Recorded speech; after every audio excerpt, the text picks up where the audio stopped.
Bonjour, aujourd'hui une vidéo tournée en présence de l'animal de compagnie. Aujourd'hui on va parler de Crimson, qui est juste là, je viens de finir de tous les relire. Alors, je vous avouerai que ça a été un petit peu long parce que j'ai eu beaucoup de trucs entre temps à lire, machin. Mais je voulais vous faire une vidéo sur Crimson parce que je vous avais parlé d'Outver il y a pas longtemps. Et Crimson c'est ce qui a été paru juste avant. C'est la première série en creator owned sur le label Cliffhanger de Humberto Ramos. Et c'est plutôt pas mal, c'est des histoires de vampires. Hop, donc c'est un jeune homme qui s'appelle Alex Elder, qu'on ne voit pas sur la couverture du premier, c'est plutôt rigolo. Qui est là Alex Elder qui se fait attaquer par une bande de vampires, donc ceux-là, et qui du coup se transforme en vampire, et il va lui tomber plein de trucs sur le coin de la tronche. Il va rencontrer Ekimus qui est l'un des premiers habitants sur Terre, qui est un peu le père de tous les vampires, et il va devoir combattre la mère de tous les vampires. Et donc en fait c'est un élu. Alors au dessin, on reconnaît le style très cartoony de Humberto Ramos, qui est vraiment très plaisant. Je voulais vous montrer un truc. À un moment, ça se passe au Central Perk, le Central Perk de Friends. Voilà, c'est là, ici. Et si vous regardez bien, il y a Ross avec son singe, il y a Monica qui est ici. Enfin, les personnages de Friends apparaissent dedans, donc c'est plutôt sympa. C'est un clin d'œil qui est plutôt cool. Il faut savoir que la série elle a été publiée dès mai 98. Donc on était en pleine folie Friends. Friends ça date de 94. Donc la série a commencé en mai 98 pour aller jusqu'en février 2001. En France on y a eu le droit en juin 99 aux éditions Semic. Donc c'est les éditions que vous avez ici. Donc toute la destinée de Alex qui va devoir accepter sa condition d'élu, à savoir qu'il y a eu d'autres élus avant, etc. Il y aura des combats contre des dragons. Cette couverture est de Arthur Adams. Elle est plutôt classe, moi j'adore Arthur Adams. Quand il y a du Arthur Adams en intérieur, je suis preneur. Tome 3, voilà. Le personnage de Scarlet X, qui est... alors, elle fait partie des cagoules rouges, du coup ça a été très mal traduit, parce que les cagoules rouges en anglais, c'est les Red Hood. Ils auraient dû appeler ça le chaperon rouge, en fait. Parce que c'est vraiment une histoire par rapport au loup-garou. Comme l'histoire du grand méchant loup et du petit chaperon rouge. Donc les Red Hood, en fait, c'est les descendants d'une nana. Alors c'est un peu glauque, hein, elle s'est fait violer par un loup-garou.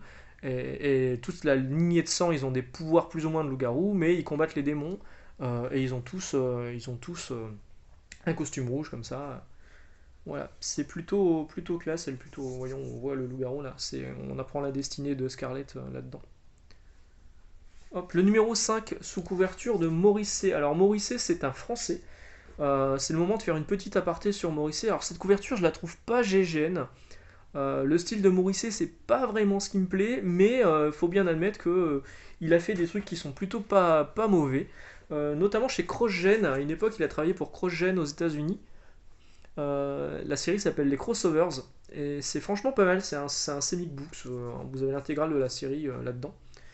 C'est plutôt sympathique si vous tombez là-dessus en occasion. Prenez-le, c'est des histoires, c'est une famille de super-héros, mais en fait toute la famille ne sait pas ce que les autres font. En fait, ils ont tous une identité secrète, donc ils savent pas qu'ils sont tous super-héros. En fait, il y en a qui combattent des vampires, il y en a qui combattent des extraterrestres. C'est plutôt rigolo et j'ai eu la chance de croiser Morisset en 2001. Il m'a fait cette magnifique Black Widow qui est là. Voilà, donc je suis pas méga fan de cette couverture de Crimson, je suis pas méga fan du trait de Morisset, c'est pas ce qui va me pousser à acheter un comics, mais c'est un mec qui est hyper sympathique, qui est hyper avenant en fait, vraiment il est cool, il se prend pas la tête et sa pin-up, enfin je la trouve géniale moi sa pin-up de Black Widow. Voilà, donc ça c'était pour la partie Morisset. On continue sur Crimson, donc le numéro 6, toujours chez Semic. Numéro 7 avec un ange qui est là. Alors il y a un épisode, je crois que c'est dans celui-là. C'est peut-être pas dans celui-là. En fait, il y a un épisode où il y a plein d'anges qui se retrouvent dans un diner américain et qui vont juger Alex et choisir s'il a le droit de continuer à faire ce qu'il fait ou pas. Et je trouve que rien que cet épisode, il est juste superbement écrit. Donc c'est Brian Augustine au scénario. La base de l'histoire a été écrite par Francesco Gerardo Hagenbeck, je sais pas si on prononce comme ça, et Oscar Pinto, donc c'est eux qui ont eu les idées du scénario de base, puis ça a été développé par Brian Augustine et Humberto Ramos. Mais ouais, cet épisode dans le diner, il est magnifique et je trouve que c'est le meilleur épisode qu'il y a de toute la série. Alors en tout, il y a 24 numéros, plus un numéro spécial, enfin deux numéros spéciaux. Il y a un Crimson Source Book, où c'est beaucoup de pin-up et des explications sur les personnages. Et il y a un Crimson Scarlet X. Scarlet, donc sur la première mission de Scarlet, quand elle était plus jeune, et la première fois qu'elle rencontre ce personnage que vous avez là, Joe l'Indien. Pas le nom le plus original du monde. Parce que Joe l'Indien, c'était quand même dans Tom Sawyer. Pour moi, Joe l'Indien, c'est dans Tom Sawyer et Huckleberry Finn, le dessin animé Tom Sawyer, où il y avait Joe l'Indien.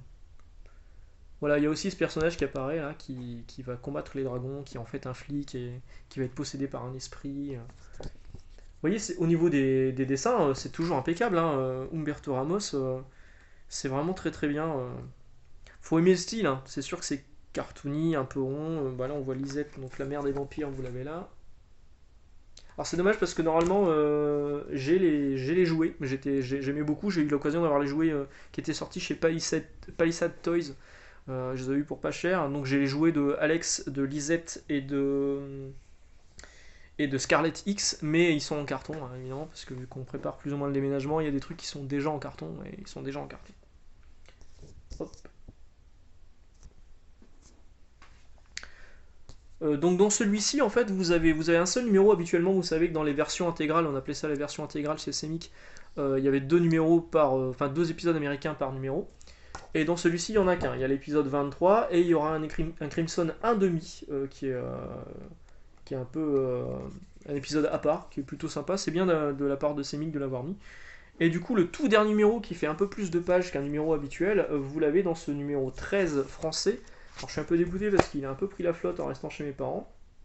Bon, ça va, il est encore lisible, hein, j'ai réussi à le lire. À la fin, vous avez des pin-up, donc notamment une pin-up de Travis Charest, que moi j'aime beaucoup. Vous avez des pin-up, mais le 13e numéro ne sera pas le dernier numéro français. En fait, il y aura un 14e numéro que moi je n'ai pas, parce que dans ce 14e numéro, vous avez le one-shot de Crimson Scarlet X Blood and the Moon, que moi j'ai en anglais du coup. Alors celui-ci est dessiné non pas par Ramos, mais par Carlos Meglia, qui était un de ses bons amis, qui est décédé depuis malheureusement. Et la couverture à l'arrière. La publicité à l'arrière. Voilà. Et c'est plutôt pas mal, mais c'est beaucoup plus dispensable que la série en tant que telle. Vous pouvez lire que la série si vous le souhaitez. Alors donc tout ça est disponible non pas dans 13 mais dans 14 numéros chez Semic, que vous pouvez retrouver à mon avis pour une bouchée de pain. Ça a été également réédité en 2000, en l'an 2000, dans un seul volume chez Édition USA. En fait ils ont sorti qu'un seul volume, donc du coup vous avez je crois 6 épisodes ou 5 épisodes, et vous n'avez pas la suite chez Édition USA. Meglena sortira un omnibus intégral en décembre 2017 à 49€, qui est encore disponible celle-ci. Alors par contre, ce qui est rigolo, c'est que bon, sur la couverture, vous avez écrit Crimson, vous avez écrit Omnibus, enfin vous avez écrit intégral, et à côté c'est écrit tirage unique. Pourquoi il le précise? Je veux dire, chez Panini, les tirages, il y a parfois 200 exemplaires d'un seul truc, et c'est pour ça que c'est en limité super vite et que vous les trouvez plus. Ils écrivent pas dessus tirage unique. Hein. Alors je dis Panini, mais encore une fois, on va dire que je bâche Panini, mais c'est le cas aussi chez Urban, c'est le cas chez Bliss, c'est le cas chez plein de gens. Voilà, donc on a parlé de Crimson aujourd'hui. Donc Crimson, une série de vampires que moi je vous recommande, que j'ai beaucoup aimé. Bon, après, la fin, elle est vite expédiée. Il y a des trucs qui sont un peu tirés par les cheveux, mais ça reste du bon comics à lire. On passe un bon moment à lire, et surtout le dessin de Ramos, il est vraiment bon, quoi. Voilà. Et bien sur ce, je vous souhaite une bonne journée, un bon lundi, et puis on se retrouve demain. Ciao.